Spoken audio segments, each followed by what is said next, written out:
The back room is a treasure chest, Clem's letter said. 3 different antiques dealers are salivating over the chance to sell whatever you don't want of your father's collection.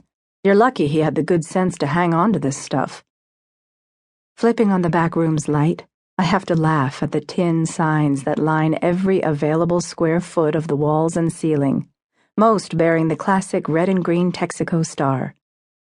I asked Dad once why he chose Texaco over the more popular Shell or Gulf oil brands. It was the star, Charlotte. Same 5-pointed star as on my Air Force uniform. To me, that star meant freedom. Not just to fly and fight the enemy, but to come home, marry your mom, and build our American dream. Besides, I just couldn't see myself running around with a seashell or an orange ball on my chest. Me neither, Dad. I lift the latch on his locker and pull open its narrow green metal door. Inside, a spare green uniform, cleaned and pressed, hangs next to his work jacket. I pull out the jacket and bury my face in it, rewarded by the fragrant mix of oil and Old Spice. Oh, Dad. For a while anyway, your American dream went exactly as planned. But then, when it didn't, you made the best of things better than any of us. I slip on the jacket and trace the red embroidery on front that says simply, Wes. I poke around in search of the item listed on the inventory as 1 floor safe, locked, contents unknown. After a few minutes, I spot the disc-shaped dust cover in the floor.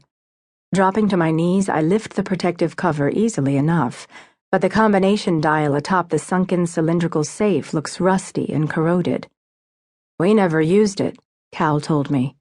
Over the phone, Steve added, not for years, but even then it was always your dad's private place. I stare at it a moment, remembering the start of 7th grade, coming home completely baffled by the shiny new black and silver lock that was supposed to secure my gym locker. All combination locks work essentially the same way, kitten, Dad explained, patient as ever.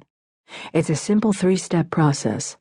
The only hard part is coming up with a combination of 3 numbers you won't forget. Silently invoking Dad's okay, I take a deep breath and reach in and force the dial left, slowly, and with some difficulty, to 0.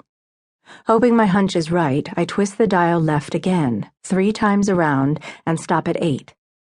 With no idea whether I've guessed correctly, I turn the dial right, 1 full rotation, then stop at 3. Almost there, I twist the dial right again and return directly to 3. Beneath my fingers, I feel the lock disengage.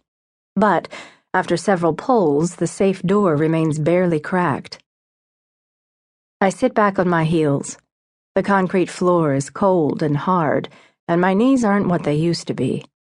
Who but Dad would stick with the same lucky number for 60-plus years? 833 was Mom's factory ID number during the war. Without it, without your mother, he'd insisted, I'd have probably gone back to farming, spent my life trailing the north end of a southbound mule. I doubted that, but Dad never did. Determined to find out what, if anything, Dad left behind in his private place, I lean in, grasp the edge of the door, and yank it hard to open it. I put my hand into the hole and grasp the only thing there, a small brown leather pouch, zippered closed on top and embossed on the front with a vaguely familiar logo of the State Bank of College Park, gobbled up by Sunbank when I banked there in the 1970s, and morphed sometime later into today's Sun Trust. Has this been in there since the 60s?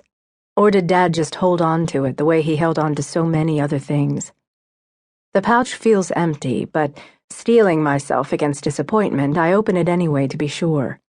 Inside, the small white paper napkin with the black Steak and Shake logo, inside it must be right, makes me smile. How many nights over how many years did my high school friends and I cruise the scene at the Steak? Way too many to count. But removing it from the pouch, I spot the handwritten note on the back. I owe you for 4 Cokes for me and the twirls, XOC, and I'm jolted backward in time. It was my senior year, late October 1962, when after cruising the Steak,